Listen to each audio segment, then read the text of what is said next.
ለምለም ከምኝታ ክፍሏ ገብቶ ፋይሉን የወሰደ ሰው አለ። ቤኪ ቤኪ ብላ ጠርታ እንግዲህ ማን ነው እዚህ ምኝታ ክፍል የገባ ሰው አለ ብለዋለች። ዴቭስ ምን እያደረገ ነው? ከቤሪ ጋራ ምን ለማድረግ እየሞከረ ነው? ህይወት እናንተ እንደፈለጋችሁት አይደለም፣ እሷ እንደፈለገች ነው የምትመራችሁ ብሎ ማለቱ ምን ለማለት ፈልጎ ነው? ቤሪን አግብቶ አዴን ሊተዋት አስቦ ነው ወይንስ ምንድን ነው? በጣም ትልቅ ጥያቄ ፈጥሮብኛል። እነዚህን ነገሮች እስኪ በደንብ አድርገን እናያቸው። ሰላም ውድ የተከበራችሁ የቻናሌ ተከታታዮች እንዴት ናቸው? ከኔ ሁሉ ሰላም ነው። ሰላማችሁ ይብዛልኝ ባላችሁበት ውድ ቤተሰቦቼ። ለዚህ ቻናል አዲስ ከሆናችሁ ሰብስክራይብ አድርጉ፣ ቪዲዮንም ደግሞ ላይክ እያረጋችሁ ለፉ ማለት ነው። እንግዲህ ቀዝቅዟል ቻናላችን ምን እንደሆነ አልናቅም። እስቲ እንግዲህ ቪዲዮ ላይክ ብቻ እናንተ አድርጉ ማለት ነው ውዶቼ። ሌላው ነገር እንግዲህ ሁሉም በጊዜው ይሆናል እና ውዶቼ አደይ አሁን ላይ ጠንካራ ለመሆን ብትሞክርም በጣም ግን ልቧ ተሰብሯል። በጣም ብዙ ነገሮች አወዛጋቢና ግራጋቢ ነገሮች ተፈጥረዋል። በተለይ የዴቭ ንግግርና ለምለም ቤት የተፈጠረው ነገር ትንሽ አወዛጋቢ ነው። መጨረሻ ላይ እንዳያችሁትም ለምለም ቤት የገባ ሰውና ፋይሉን እንደወሰዱት ወይም ፋይሉ እንደተወሰደ አውቃለች። ያን ፋይል የወሰደችው እንግዲህ ባለፈው ክፍል መጨረሻ ላይ ወደ ቤት እየገባች የነበረች ሴት ወይም የሆነ እግር አይተን ነበረ። ያችም እንግዲህ ቤዛ ናት። ምክንያቱም ቤዛ ከእስር ቤት እንደወጣች ወይም እንደተለቀቀች አምልጣ ይሆን ተለቃ ይሆን አናቅም። ለምለምን ተከትላት ወደ ቤት ሄዳለች። ግን እሷ ግን ቀጥታ የሄደችው ወደነ ለምለም ቤት ነው። ለምለም ደግሞ የሄደችው ደግሞ ከቅምጥል ጋራ ወደነ ባቡሬ ቤት ስለነበር የሄደችው። እሷ ደግሞ ቀጥታ ወደ ቤት ሄዳ ያንን ፋይል ወይንም ፍቅር ጋር የነበረውን ከፍቅር እየተቀበሏትን የቤቱን ካርታ ሙሉ ፋይሉን ወስደዋለች ቤዛ ማለት ነው። ቤዛ ያንን ፋይል ወስዳ ለለምለም አክስት ሰታ ገንዘብ ልትቀበልበት ልትሸጠው፣ ወይንስ ደግሞ እሷም ከሱ የምትፈልገው ነገር አለ። በጣም ግራ ነው የሚያጋባው ቤተሰቦች ማለት ነው። ምክንያቱም ቤዛ ገንዘብ ለማግኘት ከሆነ ምንም ነገር ታደርጋለች። አሁን ላይ እንደ ቤዛ ያስጠላኝ ሰው የለም ማለት ነው። ቤዛ በጣም ነው የምትዘጋው፣ በጣም ነው የምታስጠላው። አሁንም ቢሆን ከእስር ቤት ወጥታ ይሄንን ሁሉ ነገር እያደረገች ያለችው ገንዘብና ገንዘብ ለማግኘት ብቻ ነው። ሌላ ምንም አላማ የላትም። ዶክተሩም ደግሞ እንግዲህ ያለውን ነገር ሁሉ ነገር ለአዴ እየነገራት ነበር። ትንሽ ለማረፍ ፈልጌ ትንሽ አሞኝ ነበረ ለማረፍ ቤት ፈልጌ ነው የጠፋሁት ምናምን ብሏታል። እና እሷ ግን በሷ ፍቅር እንግብግብ እያለ በሷ ፍቅር እየተጎዳ እንደሆነ አላወቀችም። እንዲያውም የዴቭና የአዴ ሰርግ መራዘሙ ዶክተሩ እየተመቸው ይመስለኛል። ምክንያቱም በነጻነት አዴን እንዲያገኛት በነጻነት አዴ ጋር እንዲገናኝ እየጠቀመው ይመስለኛል። አዴና ዴቭ ግን ከተጋቡ ግን በቃ አዴን ቤቷ ነው የምትቀመጠው፣ ያለሱ ፍቃድ አወጣ ምናምን እና ነገሮች ለሱ በጣም አስጨንቀውታል። ግን ደግሞ በጣም ግራ ያጋባኝና አንድ የተወዛገብኩበት ነገር አሹ ዴቭ ከዚች ቤሪ ከምትባል ከራሷ የተጣላይ ሴት ጋራ ምን ትሰራለህ? ለምንስ ይዘህብን መጣህ? ሲለው ህይወት አንተ እንደፈለግከው አይደለም ራሷ እንደፈለገችው ነው የምትወስድህ ምናምን ብሎ መልስ ሰጥቶት ነበረ ወደ ላይ የወጣው። ከእንደገና ደግሞ ለሱም ገንዘብ ከፍላ ለአሹ ገንዘብ ከፍላ እዚህ ቤት የሚፈጠረውን ነገር እዚህ ቤት የሚወራውን ነገር እኔ በማልኖር ሰዓት የሚደረገውን ነገር ሁሉ እያመጣ ትነግረኛለህ ብላ ልክ እንደ ሰላይ አድርጋ ገንዘብ ሰጥታው ነበረ። ለዛውም የተጠቀለለች ትንሽዬ ገንዘብ ማለት ነው። እምነት በገንዘብ አይሸጥም። እውነት በገንዘብ አትሸጥም። ምንም ያህል ገንዘብ ቢኖራችሁ እምነትንና እውነትን ሀቀኝነትን ልትሸጡት አትችሉም ማለት ነው። ወይንም ልትገዙት አትችሉም በጭራሽ። አሹም ደግሞ ለእምነቱ የሚኖር ለውሸትን ሳይሆን ለእውነት ብቻ የሚኖር በጣም ንጹህ ባላገር ነው ማለት ነው። ሰምታችኋል። እና ስለዚህ አጋልጧታል። ተዋርዳለች እሷ ማለት ነው። አሁንም ያዋርዳ ፈጣሪ። ዴቭ ከቤሪ ጋር ሊጋባ ዴቪን ሊተዋት አስቦ ነው። ምንድን ነው እየሰራ ያለው? ለምለም ከምኝታ ክፍሏ ገብቶ ፋይሉን የወሰደ ሰው አለ።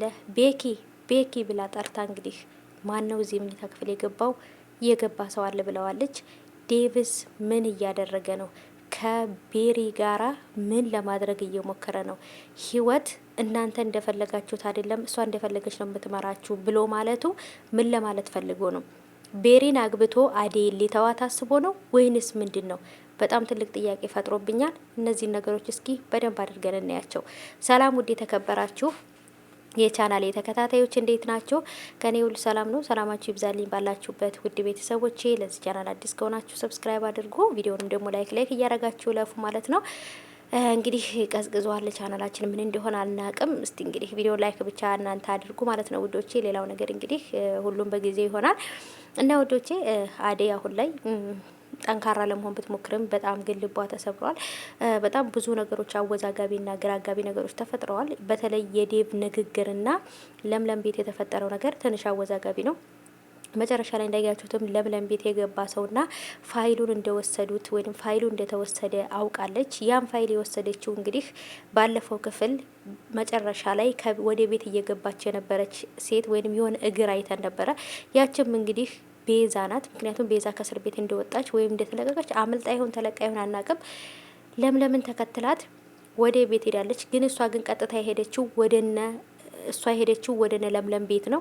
ለምለም ደግሞ የሄደችው ደግሞ ከቅምጥል ጋራ ወደነ ባቡሬ ቤት ስለነበር የሄደችው።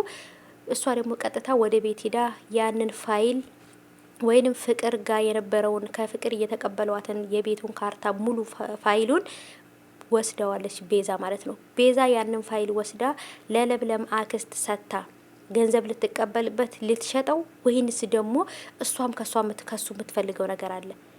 በጣም ግራ ነው የሚያጋባው ቤተሰቦች ማለት ነው። ምክንያቱም ቤዛ ገንዘብ ለማግኘት ከሆነ ምንም ነገር ታደርጋለች። አሁን ላይ እንደ ቤዛ ያስጠላኝ ሰው የለም ማለት ነው።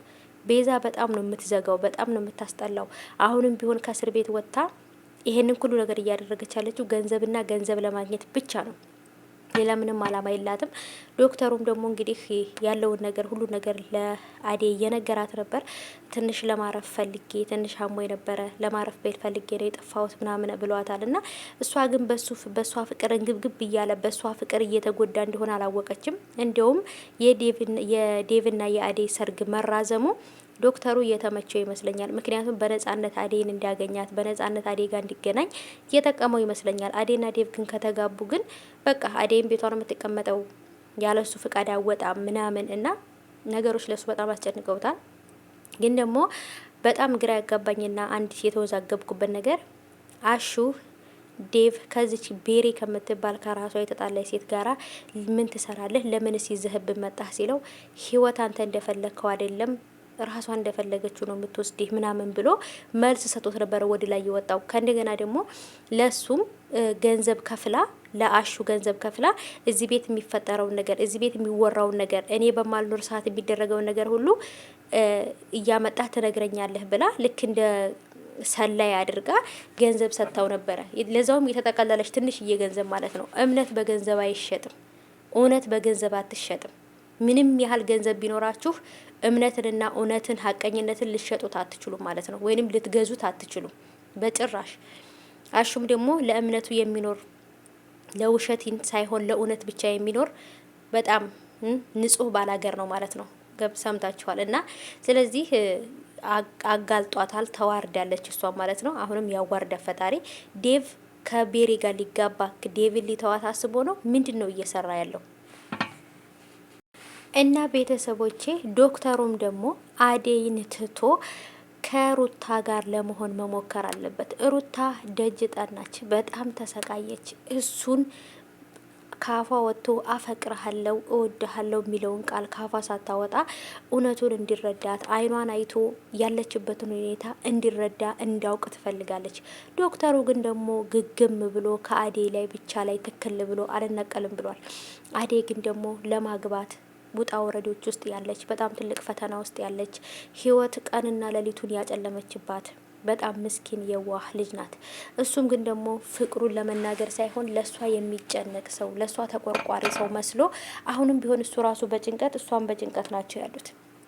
ማንኛቸውን እንደሚያክሙ ግራ ተገባብተው ነው ያሉት ማለት ነው። ሁሉም በየራሱ በየፊናው እየተሯሯጠና ሁሉም የየራሱን ችግር ለመፍታት እየሞከረ ነው። ባቡሬም የራሱ ችግር አለበት፣ ለምለምም እንደዛ። ሁሉም ሰው በራሱ ችግር ውስጥ ተወጥሮ ነው ያለው። ግን ደግሞ አሁን ላይ ከምንም በላይ ዴቭ እያደረገ ያለው ነገር አዴን እስከ መጨረሻው ድረስ በወንድ ልጅ ተስፋ እንድትቆርጥ የሚያደርጋት ነገር ነው።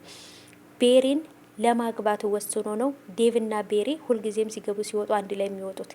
ባይፈልጋትም ባይወዳትም ግን ከጎኑ ቤሪ እስካለች ድረስ መቼም ከአዴ ጋር ያሰቡት ነገር እንደማይሳካ ሙሉ ለሙሉ እርግጠኛ ሆኜ ነግራችኋለሁ። ነገሮች ከተጠበቀው በላይ በጣም ከባድና ሲሪየስ እየሆኑ ነው። በጭራሽ ዴቭ አደይን ትቶ ሌላ ሴት ለማግባት መሞከር የለበትም። አደይን የዛን ጊዜ ነው የሚያጣት እንጂ አሁን ላይ ግን አደይ ነገሮችን ለማስተካከል እየሞከረች ነው። እሱም ደግሞ ማስተካከል አለበት። በጭራሽ ቤሪና ዴቭ አንድ ላይ መሆን የለባቸውም። ምክንያቱም አደይ የዛን ጊዜ በጣም ነው ተስፋ የምትቆርጠው።